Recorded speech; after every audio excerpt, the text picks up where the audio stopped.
आज हम लोग क्लास 8 का जो नेक्स्ट चैप्टर स्टार्ट करेंगे, जो हमारे बुक में फर्स्ट चैप्टर आता है, क्रॉप प्रोडक्शन एंड मैनेजमेंट। इस चैप्टर में हम लोग क्या देखते हैं कि कैसे आखिर क्रॉप का प्रोडक्शन होता है और कैसे हम लोग उसको मैनेज करते हैं। ठीक है, आखिर कौन कौन सा प्रोसेस होता है जिससे हम लोग किसी भी क्रॉप को ग्रो करने में यूज करते हैं। ठीक है, क्या क्या एक्टिविटी हम लोगों को करना पड़ता है, इस सारे चीजों को इस चैप्टर में पढ़ने वाले हैं। ठीक है, तो हम लोग इसमें सबसे पहले इसका इंट्रोडक्शन को देखेंगे इस चैप्टर का। ठीक है, इंट्रोडक्शन क्या है कि ह्यूमन, देखिए, human require food for their survival.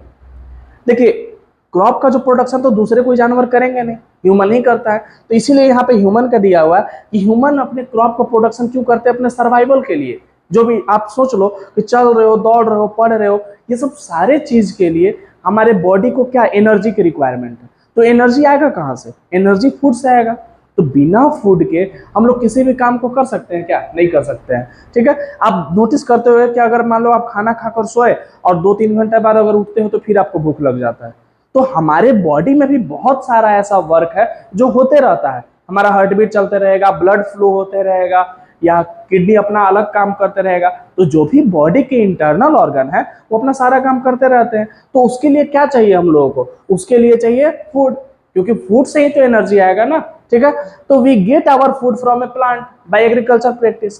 तो हम लोग अपना फूड कैसे लेते हैं? हम लोग एग्रीकल्चर प्रैक्टिस से अपना फूड लेते हैं कि जैसे खेती होगा तो वही कल जो कल्टीवेटेड फूड हुआ उससे लेंगे, या तो एनिमल हस्बेंड्री, या तो डेयरी प्रोडक्ट का, मिल्क, ये सब का यूज करेंगे, या तो मीट खाएंगे, यही सबसे होगा। ठीक है, तो ये सब हमारा एग्रीकल्चर में आता है। तो when the plants of A same time. लेकिन इसमें सबसे पहला अगर हम लोग क्रॉप प्रोडक्शन चैप्टर को पढ़ रहे हैं तो क्रॉप किसको बोलते हैं? ठीक है, ये बहुत ज्यादा इंपॉर्टेंट है कि क्रॉप किसको बोलते हैं। When plant A same kind of A plant same kind we plant the same kinds of grown and cultivated at a place on a large scale is called crop। जब हम किसी भी plant को large scale में किसी भी field में लगाते हैं तो उसको क्या बोलते हैं? क्रॉप बोलते हैं। ठीक है, जैसे वीट का प्लांट है तो वीट के प्लांट को देखोगे कि वीट का प्लांट ही सारे जगह आपको दिखेगा उस खेत में, कोई भी दूसरा प्लांट उसमें नहीं दिखेगा फील्ड में उस पर। तो क्यों? क्योंकि क्रॉप उसको क्या बोलेगा? क्रॉप का यही डिफिनेशन होता है कि क्रॉप का मतलब plant A same kind on a large scale, इसको क्या बोलेंगे? बोलेंगे क्रॉप। ठीक है, तो जैसे वीट हो गया, राइस हो गया, ये सब हमारे क्या है? क्रॉप के टाइप से, मतलब ये सब क्रॉप है। लेकिन on the basis off season crop को दो टाइप्स में बांटा जाता है, रबी एंड खरीफ खरीफ क्रॉप। ठीक है, तो ये हम लोग इसमें देखने वाले हैं। देखो, two main groups on the basis of growing on a season. Season के बेसिस पे कि कौन सा क्रॉप का प्रोडक्शन कब हो रहा है, उस सीजन के बेसिस पे क्रॉप को हम लोग दो पार्ट्स में बांटते हैं। एक होता है खरीफ क्रॉप और एक होता है रबी क्रॉप। ये बहुत ज्यादा इंपॉर्टेंट है। ठीक है, तो इसको एकदम आप लोग याद रखना। ठीक है, तो रबी और खरीफ क्रॉप का डिफरेंसेस हर एक एग्जाम में पूछा जाता है क्लास 8 में, कोई भी सेमेस्टर हो या कोई भी फाइनल हो, हर टाइम पूछा जाएगा। तो खरीफ क्रॉप किसको बोलते हैं? These crop are sown in a month of a June and July. ठीक है, वो क्रॉप जिसको जून एंड जुलाई में सोन किया जाता है, लगाया जाता है, और उसको harvest in September and October in every year, और उसको काटा जाएगा सितंबर और अक्टूबर में। ठीक है, वो प्लांट, वो क्रॉप जिसको लगाया जाएगा जून एंड जुलाई में। ठीक है, अभी जैसे बारिश होने वाली है तो अभी जून एंड जुलाई में अभी जो क्रॉपिंग होगा ना, वो कौन सा होगा? खरीफ होगा, जून एंड जुलाई में होगा। और उसको फिर वही देखोगे कि तैयार हो जाता है 3 से 4 मंथ में, तो उसको अक्टूबर और सितंबर या अक्टूबर में उसको काट लिया जाता है, तो उसको बोलते हैं खरीफ क्रॉप। या ऐसे भी समझ सकते हो कि वो क्रॉप जो रेनी सीजन में होता है, अभी रेनी सीजन आएगा, जून में स्टार्ट हो जाएगा, तो जून से जो होना स्टार्ट होगा, जो क्रॉप स्टार्ट होना, उसको खरीफ क्रॉप बोलेंगे। जैसे खरीफ क्रॉप का बहुत सारे एग्जांपल है, पैडी हो गए, मैज हो गया, शुगर केन हो गया, सोगम हो गए, ज्वार हो गए, ये सब क्या है? बाजरा हो गए, ये सब खरीफ क्रॉप के एग्जांपल है। ठीक है, अब हम लोग देखते हैं रबी क्रॉप्स किसको बोलते हैं। ठीक है, तो रबी क्रॉप्स किसको बोलेंगे? These crop are sown in a month of October and November.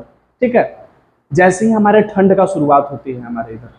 ठीक है, तो ये जो खरीफ क्रॉप है, इसको ये अक्टूबर और नवंबर के मंथ में होता है और हार्वेस्ट किया जाता है मार्च या अप्रैल में।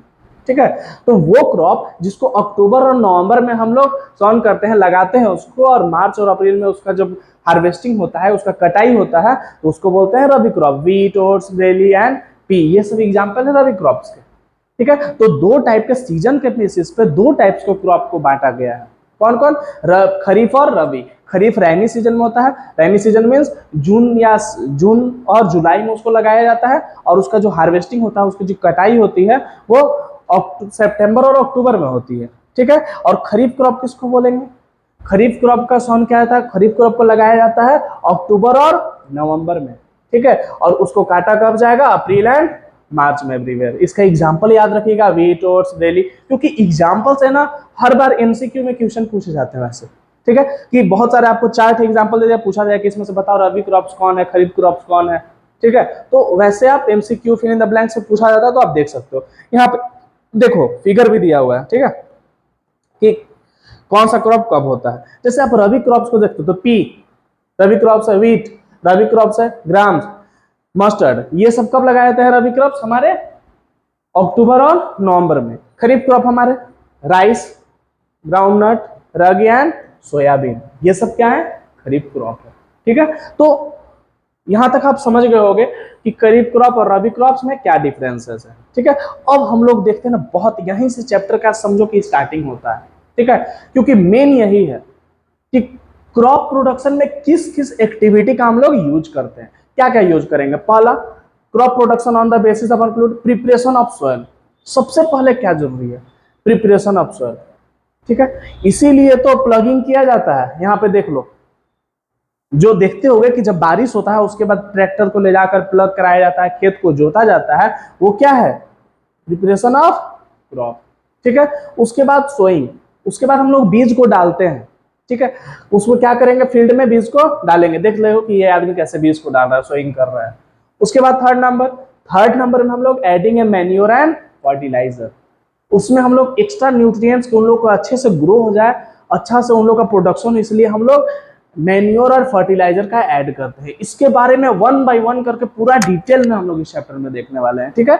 और फोर्थ नंबर में है इरिगेशन। इरिगेशन मीन्स पानी पटाना, ठीक है। तो बिना वाटर का कैसे होगा? हो सकता है क्या? देखो, थर्ड नंबर में हम लोग adding manure and fertiliser, and fourth number में हम लोग क्या किए? इरिगेशन किए। इरिगेशन मतलब वहां पे हम लोग पानी को प्रोवाइड किया। बिना पानी का क्रॉप हो सकता है? कभी कभी इम्पॉसिबल है, ठीक है। तो क्या है? 5 नंबर है प्रोटेक्टिंग फ्रॉम द वीड्स, ठीक ना। तो इसको क्या करेंगे? 5th नंबर में हम लोग वीड्स से उसको बचाएंगे। वीड्स किसको बोलते हैं? Unwanted plant that grown in a field. देखो, आप लगाए हो रबी में, मतलब वीट को आप खेती किए हो, ठीक है, वीट को कल्टीवेशन किए हो, और दूसरा कोई प्लांट उसमें हो जाए तो वहां पे क्या हो? कंपटीशन बढ़ जाता है, बहुत ज्यादा प्रॉब्लम होता है, तो उसी को क्या बोलते हैं? वीड। तो unwanted plant that grown in a field, unwanted जिसका कोई जरूरत नहीं है वो भी साथ में ग्रो हो गया है, उसको वीड बोलते हैं। तो वीडिंग करेंगे। एंड फिर हार्वेस्टिंग। हार्वेस्टिंग मतलब जब हमारा तैयार हो जाएगा ना, उसके बाद हम लोग उसकी कटाई करेंगे, ठीक है, क्रॉप की, और फिर उसको अच्छे से स्टोर कर देंगे। ये 7 प्रोसेस बहुत ज्यादा इंपॉर्टेंट है, और ये 7 प्रोसेस ही होते हैं, समझे ना। क्या क्या होता है? पहला प्रिपरेशन ऑफ सॉइल होता है, दूसरा सोइंग होता है, third adding manure and fertiliser, fourth irrigation, fifth protecting from weeds, sixth harvesting, and 7th storage. Okay ना। तो ये बहुत इंपॉर्टेंट है, इसका सारा लाइन बाय लाइन याद रखिएगा। बहुत बार होता है क्या कि बच्चे याद रखते हैं, इधर उधर लिख देते हैं, उसको जब भी लिखिएगा एक लाइन से इसको लिखा जाता है, ठीक ना। ओके, नेक्स्ट हम लोग देखते हैं प्रिपरेशन ऑफ सॉइल। पहला स्टेप, ठीक है, सबसे पहले क्या जरूरी है कि सॉइल को प्रिपेयर करना, ठीक है। तो होता क्या है कि preparation of the soil is the first step of cultivating A crop for the food production. तो जो प्रिपरेशन ऑफ क्रॉप है ना, प्रिपरेशन ऑफ सॉइल सबसे पहला स्टेप्स है जो जरूरी है। तो इसमें क्या करते हैं हम लोग? Soil is prepare by sowing the seed for the crop. Soil क्यों प्रिपेयर करते हैं? कि जिससे हम लोग सीड को उसमें सीड को वो सो कर सके, ठीक ना, उसको सीड को बो सके। तो देखो पहला क्या होता है, यहाँ पे आप देख सकते हो इस फिगर में कि एक आदमी ट्रैक्टर लेकर, कल्टीवेटर लेकर यहाँ पे खेत को प्लगिंग कर रहा है, खेत को जोत रहा है, ठीक है। यहाँ पे आप देख सकते हो बारिश होता है, उसके बाद देखोगे कि इधर सारी तरफ ये ट्रैक्टर लेकर लोग जाएंगे, उसका खेत को प्रिपेयर करेंगे, अपना प्लगिंग करते हैं, खेत को जोतते हैं, ठीक ना। दूसरे बार क्या करेंगे? The soil is prepared for sowing the seed for the crop, and this is carried out by using the various process and the tools. अच्छा, जानते हो जो सोइल का प्रिपेयर होता है, प्रिपरेशन होता है बहुत सारे टूल्स का, यूज होता है। जैसे पहला आपका हो गया यहाँ पे टिलिंग एंड प्लगिंग। देखिए ये बहुत इंपॉर्टेंट, टिलिंग एंड प्लगिंग मतलब क्या होता है? The process of losing and turning of soil. वो प्रोसेस जिसमें सोइल को लूज किया जाता है एंड टर्न किया जाता है उसको क्या बोलेंगे? Tilling and plugging, and this is done by the plug. हल जानते हो ना आप लोग, हल, ठीक है।